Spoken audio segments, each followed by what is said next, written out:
Hello दोस्तों, नमस्कार। आप सभी का हमारे न्यू ब्लॉग में स्वागत है। कैसे हैं आप सब? प्यारा सा कमेंट करके जरूर बताइएगा दोस्तों। तो आप सभी को हम ये बताने के लिए ब्लॉग बना रहे हैं कि दोस्तों हम आए हैं नौका विहार चंपा देवी पार्क, जो कि यहाँ पे गोरखपुर में राजन जी महाराज आए हैं और राजन जी महाराज का कथा चल रहा है। वही हम लोग सुनने आए हैं कथा। बहुत देरी से आए हैं। हमारा बाबू भी आया है, बाबू के पापा भी आए हैं। तो गोरखपुर से कौन कौन है और कौन कौन आया है राजन जी महाराज का कथा सुनने? राजन जी महाराज का कौन कौन फैन है कमेंट बॉक्स में जरूर बताइएगा दोस्तों। राजन जी महाराज का मैं आप सभी को दिखा दे रही हूँ। हर जगह वो लगा है। मैं 1000 तरीके जान गया हूँ जिससे बल्ब नहीं बनाया जा सकता।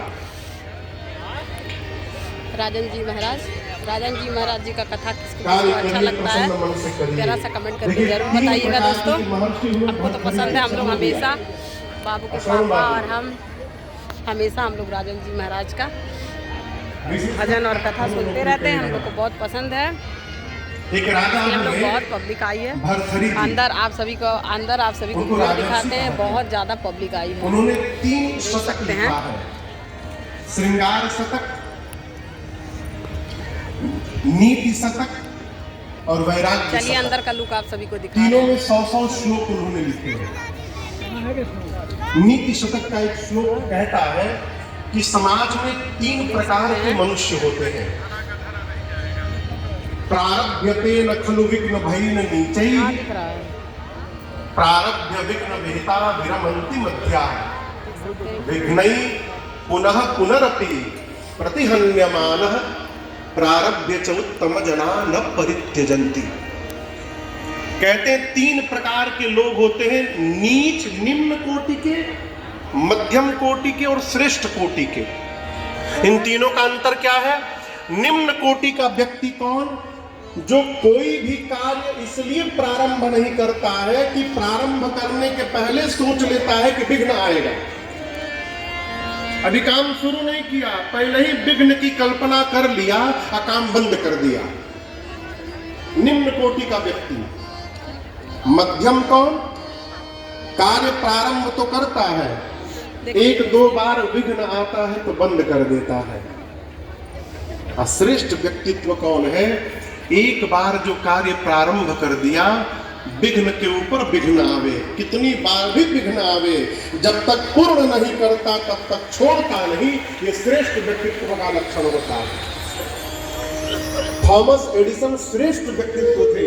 1000 बार फेल होने के बाद भी नहीं छोड़ा उन्होंने। अंत में उनकी देन है कि इस लाइट में हम और आप बैठ के कथा गा रहे हैं। प्रसन्न मन से कार्य करिए हो, आप कुछ भी कर सकते हैं। जब राजन राम जी की कथा गा सकता है तो धरती पर कुछ भी असंभव नहीं है।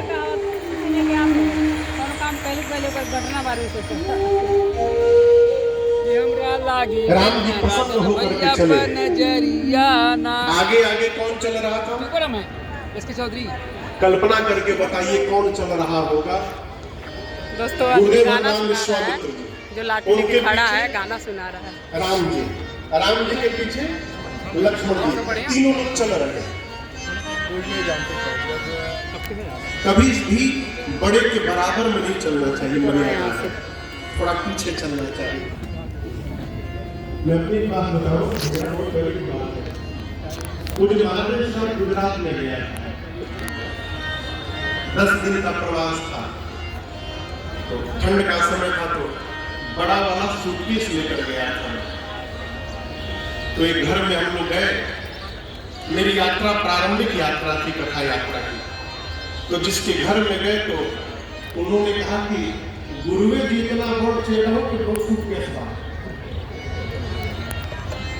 अब ये बात तो विनोद में बोली, लेकिन मुझे लग गई। उसके बाद से लेकर अब तक जब भी मैं महाराष्ट्र के साथ यात्रा करता हूँ तो छोटे सूटकेस लेकर के जाता हूँ। क्यों? आप कितने भी बड़े हो जाइए, जो श्रेष्ठ है वो हर क्षण आपसे बड़ा होता है। और यदि आगे सुनिए, गुरु के साथ शिष्य की तुलना होने लगे तो शिष्य का दुर्भाग्य है। गुरु सर्वकाल सदगुरु होता है। अपने